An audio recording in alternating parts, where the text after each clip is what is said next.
محمد رسول اللہ صلی اللہ علیہ وسلم کی زندگی میں ایک موقع وہ بھی آیا کہ جب انہی عربوں پر اسی طرح حملہ ہوا جس طرح ان کے آبا و اجداد پہ حملہ ہوا تھا. دشمن اس وقت ہاتھی لے کر آیا تھا، آج اپنا سب سے بڑا لشکر لے کر آیا ہے. آپ پڑھے لکھے لوگ ہیں، حیران ہو جائیں گے کہ 313 پر 3000 لشکر نے حملہ کیا تھا. 313 پہ 3000 لشکر نے دوستو حملہ کیا تھا. آپ کو معلوم ہے جب محمد رسول اللہ صلی اللہ علیہ وسلم نے یہودیوں جن سے معاہدہ تھا کہ ہم پہ کبھی حملہ ہو تو تم ہماری مدد کو نکلو گے اور تم پہ کبھی حملہ ہو تو ہم تمہاری مدد کو نکلیں گے. یہودی کھسکنے لگے، سارے کے سارے بھاگ کھڑے ہوئے. انہیں پتا چلا سامنے 3000 کا لشکر. انہوں نے کیا کہا تھا معلوم ہے کہ آج صحابہ اور محمد رسول اللہ صلی اللہ علیہ وسلم کو کوئی نہیں بچا سکتا، ان کافروں سے کوئی نہیں بچا سکتا. سارے کے سارے بھاگ کھڑے ہوئے یہودی. اللہ کے رسول صلی اللہ علیہ وسلم نے 313 کو بٹھایا اور بٹھا کے کہا کہ او میرے صحابہ، تم میں سے بھی اگر کوئی پلٹنا چاہے تو پلٹ سکتا ہے، تم میں بھی اگر کوئی واپس جانا چاہے تو جا سکتا ہے. آپ کو معلوم ہے صحابہ نے اللہ کے رسول صلی اللہ علیہ وسلم سے کیا پوچھا معلوم ہے؟ اس وقت ایک صحابی اٹھ کھڑے ہوئے، ایک سوال کیا اللہ کے رسول سے کہ اگر ہم ہی پلٹ گئے تو آپ اکیلے کیا کریں گے؟ کیا کہا؟ اگر ہم ہی چلے گئے تو آپ اکیلے کیا مقابلہ کریں گے اس لشکر کا؟ ہائے، قائد ہو تو ایسا، کمانڈر ہو تو ایسا، جرنیل ہو تو ایسا، تاجور اور تاجور ہو تو ایسا. کبھی محمد رسول اللہ کی زبان سے منافقت کی بات نہیں نکلی، کبھی بزدلانہ بات کبھی محمد رسول اللہ نے اپنی زبان سے نہیں کی. مکے میں رہتے ہوئے کافروں نے کہا تھا، کیا کہا تھا؟ آئیے محمد کمپرومائز کرتے ہیں، کچھ دن آپ ہمارے خداؤں کو مان لیں، کچھ دن ہم آپ کے خداؤں کو مان لیتے ہیں. عرش والے نے جبریل کو بھیج دیا، قل یا ایھا الکافرون لا اعبد ما تعبدون. یہ آپ سے کمپرومائز کی بات کرتے ہیں. کہہ دو ان سے کہ تم کافر ہو، مسلمانوں کی صفوں میں کھڑا ہونا دیکھنا بھی میں تم کو گوارا نہیں کرتا. ہاں، منافقت کیا ہے؟ محمد رسول اللہ صلی اللہ علیہ وسلم جیسا بہادر اس چشم فلک نے آج تک نہیں دیکھا. سگے چچا عباس بیان کرتے ہیں کہ میں جنگوں میں اللہ کے رسول کو دیکھا کرتا تھا، میں اپنے بھتیجے کو دیکھا کرتا تھا. کیا دیکھتا تھا کہ جنگ زوروں پہ ہوتی تھی، جنگ کے شعلے بھڑک رہے ہوتے تھے، بہادر اس کی تپش کو برداشت نہ کرتے ہوئے پیچھے ہٹتے، میں محمد رسول اللہ کو دیکھتا آگے بڑھتے تھے. جب بہادر سے بہادر جنگ زوروں پہ اور تپش کو برداشت نہ کرتی ہوئے بہادر بھی تھوڑا پیچھے ہٹتا تھا، تب محمد رسول اللہ آگے بڑھتے تھے. اتنے بہادر تھے محمد رسول. کبھی منافقت اور بزدلانہ بات اللہ کے رسول نے کی. اس صحابی نے کہا اللہ کے رسول آپ اکیلے کیا کریں گے؟ کہا تو نے کیا سمجھا ہے مجھے؟ بزدل سمجھا ہے؟ پوری دنیا روٹ جائے، سارے کے سارے چلے جائیں، یہ جسم فلک دیکھے گا کہ محمد رسول اللہ 3000 کا اکیلا مقابلہ کرے گا، اکیلا محمد رسول اللہ مقابلہ کرے گا. سعد بن ابی وقاص کھڑے ہوئے کہ اللہ کے رسول ہم موسیٰ کی قوم نہیں ہیں، ہم موسیٰ کی قوم نہیں ہیں جو کہتے ہیں کہ فَاذْهَبْ أَنْتَ وَرَبُّكَ فَقَاتِلًا إِنَّا هَاهُنَا قَاعِدُونَ، کہ جائیے آپ لڑیں، آپ کا خدا لڑے، ہم تو بیٹھے ہوئے ہیں. اے اللہ کے رسول ہم تو وہ ہیں، ہم تو وہ ہیں، آپ اشارہ کیجئے سمندر کے سینے چیر دیں گے. آپ سے نہیں پوچھیں گے کہ آپ نے اشارہ کیوں کیا، آپ حکم کیجئے پہاڑوں کی چٹانوں سے چھلانگ لگا دیں گے، نہیں پوچھیں گے کہ آپ نے حکم کیوں دیا. محمد رسول اللہ صلی اللہ علیہ وسلم کا چہرہ خوشی سے دمک اٹھا.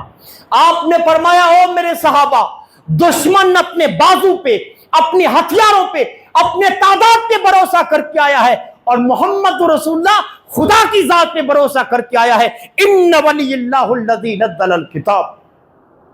لوگوں، تمہارا قائد، تمہارا مرشد، تمہارا پیغمبر، تمہارا ہادی، تمہارا نبی وہ آدمی ہے جس کے بارے میں ایک ہندو شاعر نے کہا تھا کہ ایک عرب نے آدمی کا بول بالا کر دیا، اور جس کے بارے میں کسی نے کہا تھا مائیں جنتی ہیں ایسے بہادروں کو کھال کھال، کہ ان جیسا جانباز، ان جیسا بہادر اور ان جیسا شجاع اور کائنات کی طاقتوں کو اپنی نگاہوں میں نہ لانے والا ایسا انسان جسم فلک نے کبھی نہ دیکھا. مدینے کی بستی پر رات کی تاریکی میں کفار نے شبخون مارا، لوگ گڑبڑا کر اٹھے، گھوڑوں پر زیریں کسیں، اسلحے سے لیس ہو کر مدینے کی سرحدوں کی طرف بڑھے. جب یہ صحابہ مدینے کی دفاع کے لیے مدینے کی سرحدوں کی طرف جا رہے تھے، محمد رسول اللہ تنہ تنہا مدینے کی سرحدوں سے واپس آ رہے تھے. صحابہ دیکھ کر حیران ہے کہ اللہ کے رسول آپ کہاں تھے؟ مدینے پر حملہ ہوا ہے، آپ نے فرمایا او میرے صحابہ تم جاؤ آرام کے ساتھ سو جاؤ، محمد رسول اللہ تمہاری دفاع کے لیے اکیلا دشمنوں کو بھگا آیا ہے، محمد رسول اللہ اکیلا دشمنوں کو بھگا آیا ہے۔ تم اس بہادر نبی کی امت ہو، تم اس شجاع نبی کے ماننے والے ہو، اور مجھے آج اس مسجد میں کھڑے ہو کے دوستو بولتا ہوں ایک بات، آج جس زمین پر نبی کے وارث اگر بچے ہیں تو آپ لوگ ہیں، آپ لوگ۔ کیوں؟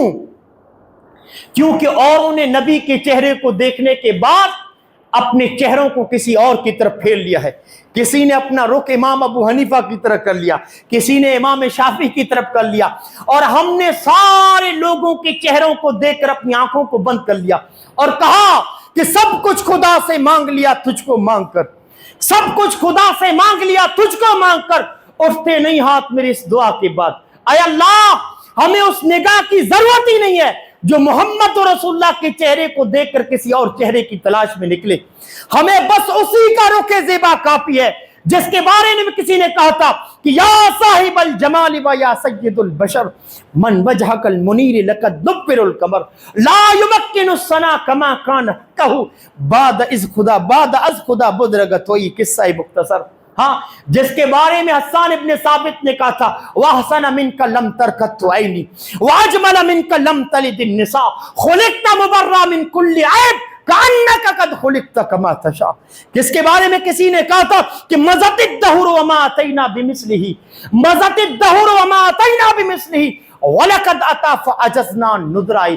زمانے بیت گئے، ماؤں نے ایسا نہ جنا، اور جب آمینہ کے گھر محمد رسول اللہ پیدا ہوئے تو ماؤں نے کہا ایسا جنا جا سکتا ہی نہیں۔ وہ چہرہ جس کے بارے میں جابر ابن سمرہ نے کہا تھا کہ چاندنی رات کے چاند کی حسن میں میں ہوں، صحرائے عرب میں چاندنی چھٹتی ہوئی، آسمان پہ چاند مسکراتا ہوا، ریگزار عرب کو سنہری لباس پہنائے ہوئے، اس کی دلربائی نے، اس کی زیبائی نے مجھ کو جھکڑ کر رکھ دیا۔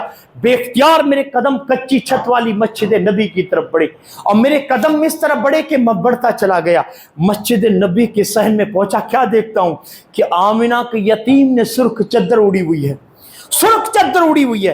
حضرت جابر کہتے ہیں ایک مرتبہ میں آسمان کے چاند کو دیکھتا، پھر نبی کے چہرے کو دیکھتا، پھر آسمان کے چاند کو دیکھتا، پھر نبی کے چہرے کو دیکھتا، اور میں بے اختیار ہو کے کہنے لگا اللہ کے رسول اگر چاند کو بھی حسن ملا ہے تو آپ کے چہرے پر انوار سے ملا ہے۔ وہ چہرہ دوستو، اسی نبی کی ذات، انہی کی سیرت، انہی کی گفتار، انہی کا کردار، انہی کی سوانح ہمارے لیے حجت ہے۔ اگر اس نبی نے ہمیں سکھایا تو بہادری کا سبق سکھایا ہے، شجاعت کا سبق پڑھایا ہے، اور انہوں نے کبھی کہا تھا کہ میرے ماننے والوں کی گردنیں کٹ تو سکتی ہیں لیکن غیر اللہ کے سامنے جھک نہیں سکتی۔ جفا کی تیغ سے گردن وفا اشاروں کی، اور کٹی ہے برسر میدان مگر کبھی جھکی نہیں۔ ہاں، اور آج اس موضوع کو منتخب کرنے کا میرا مقصد، میری تگ و دو یہی ہے کہ آپ جتنے لوگ یہاں اس مسجد میں بیٹھے ہیں نا، اللہ کی قسم کھا کے کہتا ہوں اگر محمد رسول اللہ کے اخلاق کو اپنے سینوں میں بھر لیں، محمد رسول اللہ کی شجاعت کو اگر اپنے سینوں میں بھر لیں، اگر محمد رسول اللہ کی زندگی میں اپنے حالات کو درست کر لیں، دنیا کی کوئی طاقت آپ کے مد مقابل کھڑا نہیں ہو سکتی۔ آپ کو معلوم ہے محمد رسول اللہ نے جب اپنی دعوت کا آغاز کیا تھا اتنے لوگ نہیں تھے جتنے آپ لوگ ابھی میرے سامنے اس مسجد میں بیٹھے ہیں، اتنے کہاں۔ ایک دور تو ایسا تھا کہ پوری دنیا محمد رسول اللہ صلی اللہ علیہ وسلم کو جھٹلا رہی تھی، اکیلی صدیقہ خدیجۃ الکبریٰ محمد رسول اللہ صلی اللہ علیہ وسلم کی تصدیق کر رہی تھی۔ اللہ کے رسول زخم کھا کر گر آتے تھے، جسم پتھروں سے لولان ہوتا تھا، ٹانگوں سے خون اسرا ہوتا تھا، سر پھٹا ہوا، چہرے پر زخم، ارے وہ پاؤں زخمی جب مکے سے بے بسی، ہاں وہ دوستو زلفیں، وہ سر زخمی کہ کبھی چادر رکھ لی کندھوں پہ تو رب العالمین نے یا ایھا المزمل کہہ کر پکار دیا، وہ پاؤں زخمی کہ جب مکے سے بے بسی کے عالم میں نکل رہے تھے تو عرش والے نے اعلان کیا لا اقسم فی ھذا البلد وانت حل بھذا البلد، او محمد رسول اللہ تیرے ان اٹھنے والے ان قدموں کی مجھے قسم ہے، وہ دن بھی بھی آنے والے ہیں جب تیرے قدموں کی چاپ کے سامنے روم و ایران کے فوجوں کے دل پارا پارا ان کے پتے پانی ہو جائیں گے۔ وہ محمد رسول اللہ صلی اللہ علیہ وسلم، دنیا نے کبھی اتنا بہادر انسان نہیں دیکھا۔ اور آج ہم کو کیا کہتے ہیں کہ تم بہت تھوڑے ہو، اگر حق پر ہوتے تمہارا حق ہوتا، ہاں جو راستہ تم نے پکڑا ہے اگر وہ حق ہوتا تو اتنے تھوڑے نہ ہوتے۔ ہاں محمد رسول اللہ کو تانے دیا کرتے تھے اس طرح کے ضمیر فروش لوگ، کیا کہتے تھے؟ اللہ کے رسول آپ کے پاس تھوڑے لوگ ہیں، آپ اکیلے ہیں، حق کی آواز اگر لے کر اٹھیں پوری دنیا کا کیا بگاڑ لیں گے؟ آپ اکیلے ہیں۔ اللہ کے رسول آسمان کی طرف سر اٹھا کے کیا کہتے تھے؟ اکیلا کہاں ہوں، عرش والا میرے ساتھ ہے۔ اور جس کے ساتھ عرش والا ہوتا ہے وہ کبھی اکیلا نہیں ہوتا۔ نکلتے مکے کی چوراہوں پر اعلان حق بلند کرتے، آواز حق بلند کرتے، مار پڑتی، اللہ کے رسول کو مار پڑتی، زخمی ہو کر حضرت خدیجہ کے پاس آتے، حضرت خدیجہ محمد رسول اللہ کے چہرے سے گرد و غبار کو صاف کرتی، اپنے دوپٹے کو پھاڑ کر آپ کے زخموں پہ رکھتی اور قدم ہائے مبارکہ کو پانی سے دھوتی اور کیا کہتی؟ کلا واللہ لا یخزیک اللہ ابدا۔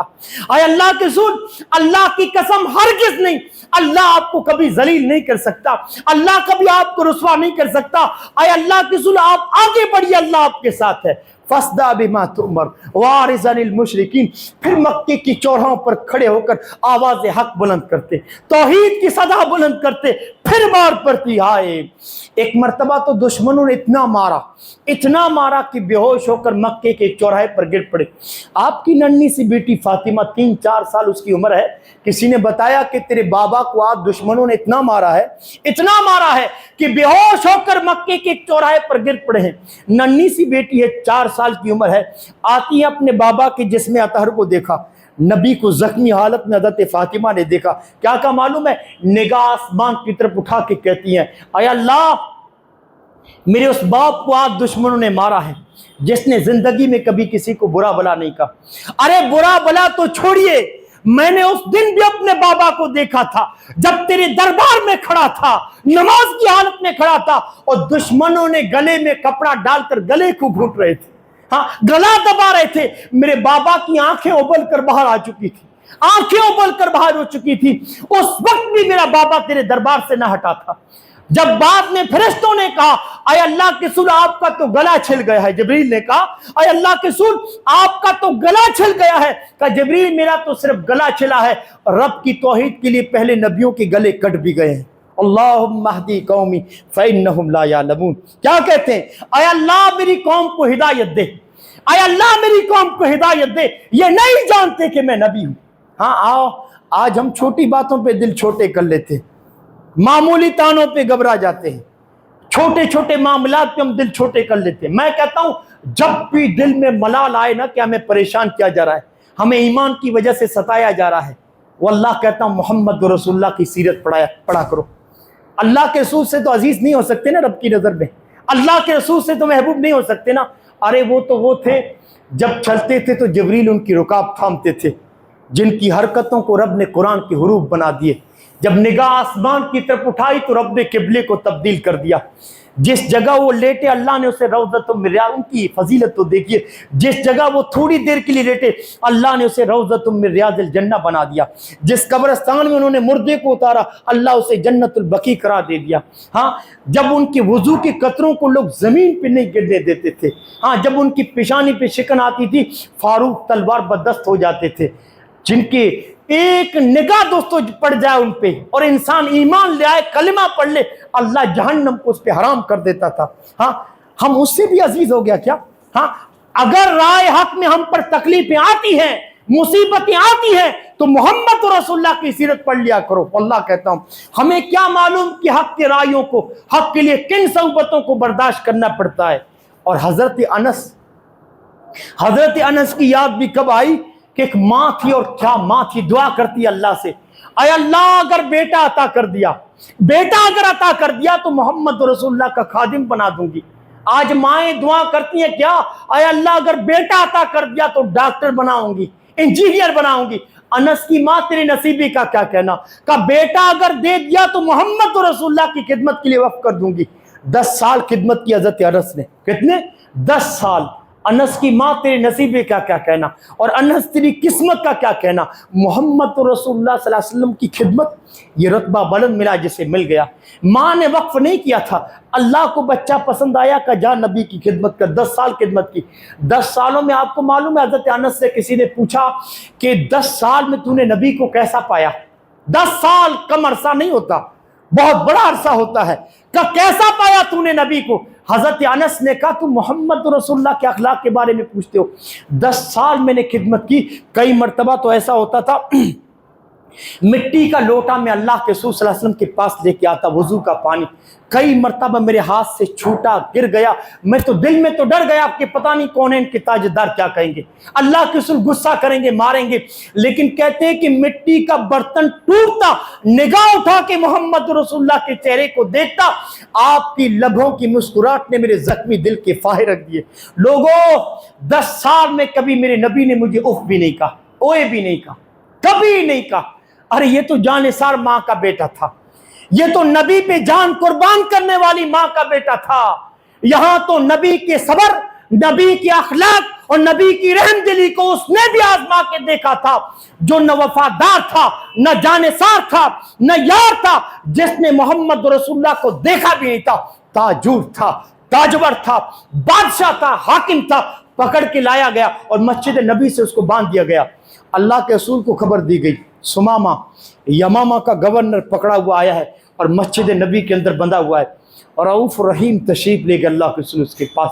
کیا دیکھتے ہیں؟ سمامہ بندھا ہوا ہے مسجد نبی میں، لمبا قد، توانا جسم، اکڑی ہوئی گردن، بھرا ہوا سینہ، اٹھی ہوئی نگاہیں، شکو، سطوت، سہولت، حکمرانی کی جتنے عیب ہیں سارے کے سارے سمامہ کے اندر موجود ہے۔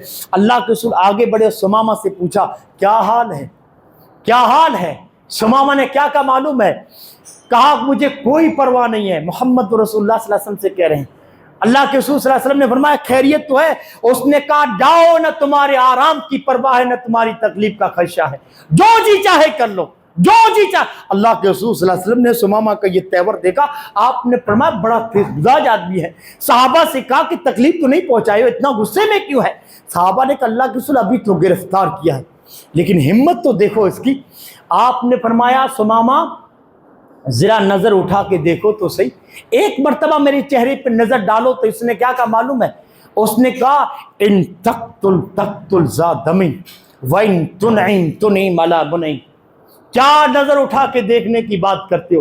جا، یا تو مجھے قتل کیا جائے گا، خون کا بدلہ لیا جائے گا، یا احسان کر کے مجھ پہ چھوڑ دیا جائے گا، جا آپ کے چہرے کو نہیں دیکھتا۔ میں کہتا ہوں محمد رسول اللہ صلی اللہ علیہ وسلم سے جو گستاخی بے ادبی سمامہ نے کی ہے، جبریل و امین بھی غیظ و غضب میں آ چکی۔ ہاں، حضرت عمر کا ہاتھ تلوار پہ تڑپنے لگا کہ اشارے آبرو ہو اور اس کی گردن محمد رسول اللہ کے پیروں میں ہو، ہمت تو دیکھو اس کی محمد رسول اللہ کے سامنے۔ ہاں، لیکن آپ کے چہرے پر مسکراہٹ ہے۔ آپ نے فرمایا سمامہ میں تجھے کچھ نہیں کہتا، جتنا غصہ ہے جو جی چاہے نکال لے، لیکن ایک مرتبہ میرے چہرے کو دیکھ لے، ایک مرتبہ۔ اس نے کیا کہا معلوم ہے؟ اس نے کہا جا، کائنات میں تجھ سے بدصورت چہرہ کسی کا ہی نہیں، لم مروجہ اکبہ من وجہک علی وجہ البصیرہ، کائنات میں تجھ سے بدصورت چہرہ کسی کا ہے ہی نہیں۔ کس کو کہا معلوم ہے؟ ان کو کہا جن کے بارے میں کسی نے کہا تھا حسن یوسف دم عیسیٰ ید بیداداری اور آچا خوبہ ہما دارن تو تنہا داری۔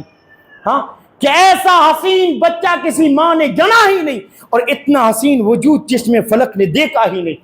ہاں، اور بات حسن کی آئی ہے نا، تو آج ہم سے بھی سن لیجئے۔ آج وہ لوگ ہمیں اپنے آپ کو پیر کہلواتے ہیں جن کے چہروں کو آپ دیکھیں اللہ کی قسم گرہن لگا ہوتا ہے۔ ان کے چہروں کو اگر صبح میں آپ دیکھ لینا، شام تک روٹی آپ کو نہیں میسر آئے گی، ایسے گرہن لگے ہوئے چہرے کو کیا کہتے ہیں؟ یہ ہمارے پیر ہیں۔ اور کیا کہتے ہیں معلوم ہے؟ کہ ان کی زیارت کے لیے محمد رسول اللہ ان کے پاس آتے ہیں۔ افسوس بے شمار سخن ہائے گفتنی، خوف فساد خلق سے ناگفتہ رہ گئی۔ ہاں، کیا کہتے ہیں؟ یہ پیر جن کے چہروں پہ گرہن لگا ہوتا ہے، کیا کہتے ہیں معلوم ہے؟ ان کی زیارت کے لیے محمد رسول اللہ آتے ہیں۔ ان کو عشق کا نہیں پتہ، انہوں نے اویس کرنی کو نہیں دیکھا، جو ساری زندگی اسی لیے روتا ہوا مر گیا کہ محمد رسول اللہ کا چہرہ دیکھوں تو کیسے دیکھوں۔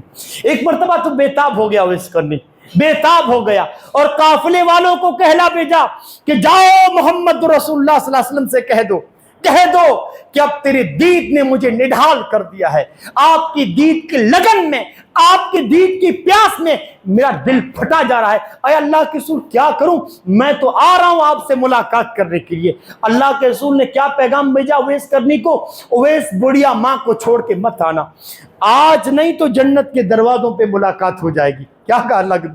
آج نہیں اویس تو جنت کے دروازوں پہ ملاقات ہو جائے گی، اگر تو آ گیا تو بڑی ماں کی خدمت کرنے والا کوئی نہیں ہے۔ اللہ اکبر۔ اویس پوری زندگی روتا ہوا مر گیا، اور یہ کیا کہتے ہیں کہ اللہ کے رسول ان کی زیارت کے لیے ان کے گھر پہ، ان کی درگاہوں پہ آتے ہیں۔ افسوس ان کو اس کا نہیں پتا۔ آپ کو معلوم ہے، ہم لوگوں سے سنیے، صحابہ 23 سال محمد رسول اللہ کی خدمت کرتے رہے۔ حضرت ابوبکر نے ایمان کے بعد 22 سال گزارے ہیں، حضرت علی نے ایمان کے بعد 22.5 سال گزارے، حضرت عمر نے ایمان کے بعد 21 برس گزارے، حضرت عثمان نے 21 برس گزارے، طلحہ نے، زبیر نے، ابو عبیدہ بن جراح نے، سعید بن زید نے برسوں خدمت کی۔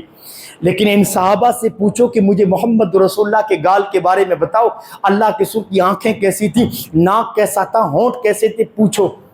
ہم نے بہت تلاش کیا، اللہ کی قسم اگر صحابہ کی آپ سیرتوں کو پڑھیں کہ اللہ کے رسول کا نقش و نگار، اللہ کے رسول صلی اللہ علیہ وسلم کا چہرہ کیسا تھا، ہر صحابی یہی کہتا ہے کہ ایک مرتبہ نظر اٹھاتے تھے لیکن چہرے پر انوار ایسا تھا، ہاں چہرے کا نور ایسا تھا، تجلی ایسی تھی کہ ایک مرتبہ دیکھتے تھے پھر نظروں کو جھکا دیتے تھے۔ کسی نے نہیں بیان کیا۔ حضرت ابوبکر سے کسی نے پوچھا کہ صاحب 22 سال گزارے، کیا دیکھا 22 سال میں؟ کہ لوگوں بس ایک چاند تھا جو ساری کائنات کو اپنی آغوش میں لے ہوا تھا، اور مجھے کچھ بھی یاد نہیں ہے۔ سب سے بہتر اولیاء معبد نے بیان کیا ہے، ان پڑھ تھی بیچاری، جاہل تھی، ناشنا تھی، نہ جاننے والی تھی۔ ایک مرتبہ محمد رسول اللہ نے معبد کی اس جھوپڑی پہ دستک دی، دروازے پہ دستک دی، جب اللہ کے رسول ہجرت کر کے مدینہ جا رہے تھے، دستک دی، معبد نے دروازہ کھولا، اللہ کے رسول صلی اللہ علیہ وسلم کے چہرے، خوبصورت چہرے کو دیکھا، اور اللہ کے رسول نے کیا کہا معبد سے؟ او اماں، میرے یار ابوبکر کو بھوک لگی ہے، کچھ کھانے کو دے دے، کچھ کھانے کو دے دے۔ اس نے کیا کہا معلوم ہے؟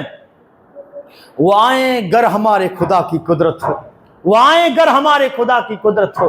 کبھی ہم ان کو کبھی اپنے گھر کو دیکھتے ہیں، کہا بیٹا ایسا خوبصورت مسافر تو جو اماں کہہ کر پکارے میں نے زندگی میں نہیں دیکھا، لیکن بیٹا کیا کروں، آج ہی گھر میں بوریا نہ ہوا، آج ہی گھر میں کھانا نہیں ہے۔ بیٹا کھانے کو تو کچھ نہیں ہے۔ محمد رسول اللہ صلی اللہ علیہ وسلم کی نظر صحن خیمہ میں بندھی ہوئی ایک بکری پر پڑی، بکری بندھی ہوئی تھی صحن میں۔ اللہ کے رسول صلی اللہ علیہ وسلم نے فرمایا اماں اگر کھانے کو کچھ نہیں ہے، بڑھیا بکری کا دودھ ہی پلا دو، اسی کا دودھ پی کر ہم اپنا پیٹ بھر لیں گے، اسی کا دودھ پلا دو۔ کہا بیٹا ایک مرتبہ دیکھا تھا، نظروں کو جھکا کے کہنے لگی، معلوم کیا کہنے لگی؟ بیٹا اس بکری نے تو مدتوں سے دودھ دینا ہی چھوڑ دیا ہے، اس بکری سے تو امید بھی نہیں کی جا سکتی کہ یہ کبھی دودھ دے گی، دودھ دینا ہی چھوڑ دیا ہے۔ اللہ کے رسول نے معبد سے کہا اماں اگر تو اجازت دیتی ہے، آیا ماں اگر تو اجازت دیتی ہے تو میں تجربہ کر کے لے جا۔ ارے تو برتن تو لے آ، میں بکری کے نیچے بیٹھ کر دیکھتا ہوں، میں اس کا دودھ دو کر دیکھتا ہوں، تجربہ کر کے دیکھ لیتا ہوں۔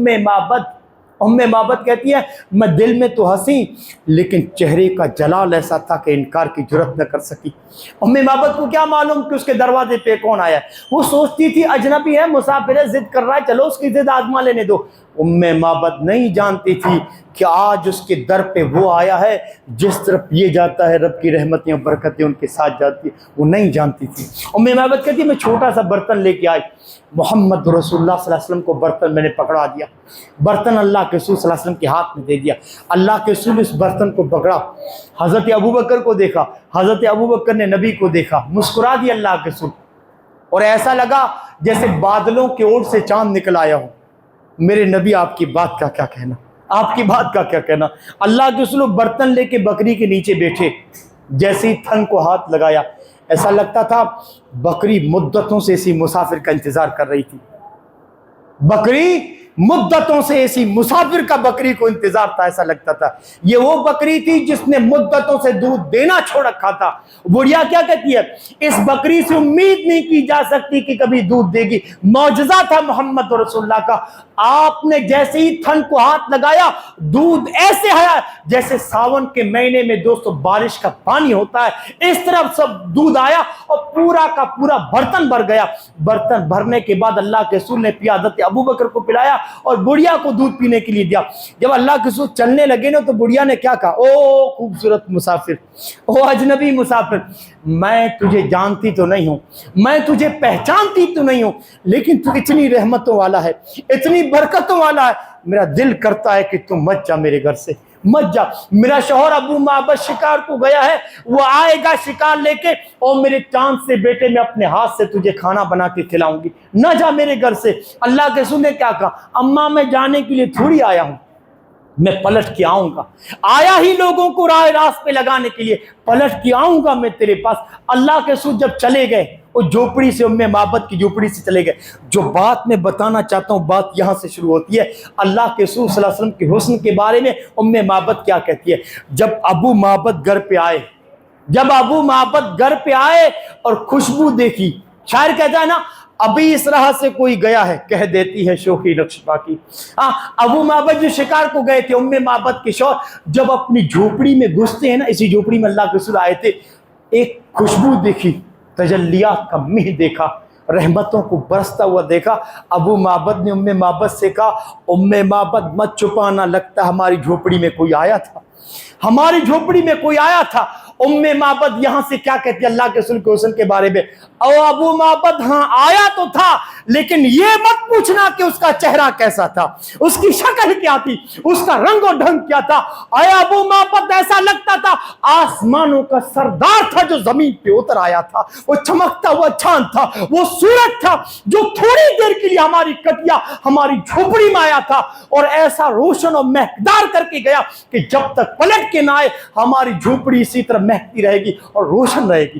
ام معبد نے محمد رسول اللہ کے حسن کو اس نبی نے اپنے آپ کو کیا کچھ نہیں کہلوایا، کہا سمامہ برا بلا کہہ رہے ہو، برا بلا کہہ رہے ہو، گالیاں دے رہے ہو، ذرا ایک مرتبہ نظر اٹھا کے کہا جا نہیں دیکھتا، کہا سمامہ مجھے نہیں دیکھتے تو میری بستی کو دیکھ لے۔ سمامہ نے کہا اللہ کے رسول میں نے ایران دیکھا ہے، مصر کو دیکھا ہے، یونان کو دیکھا ہے، لیکن کائنات میں سب سے بدصورت بستی آپ کی ہے، مدینہ ہے۔